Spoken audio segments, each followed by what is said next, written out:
Hey foodies! Welcome back to Star Dish Diaries. Today we're bringing together the bold flavors of Indian street food with a twist. Paneer Tacos. Yes, tacos go desi, and the best part? You can make them in just 5 minutes.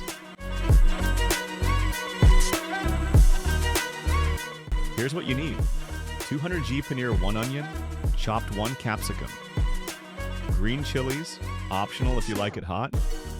Garlic, cumin, red chili powder, chaat masala, and lemon taco shells or soft rotis.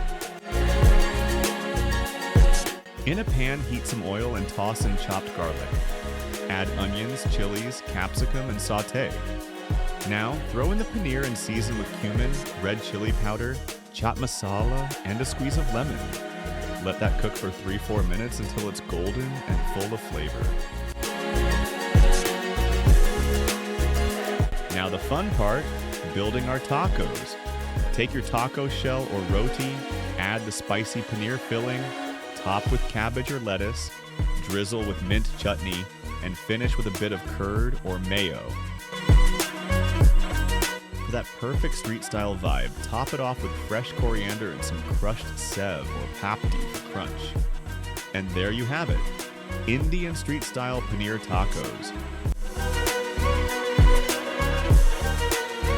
If you love this fusion flavor bomb, hit that like button. Share it with your foodie friends and subscribe for more quick and crazy recipes on Star Dish Diaries. Comment below what desi twist I should try next.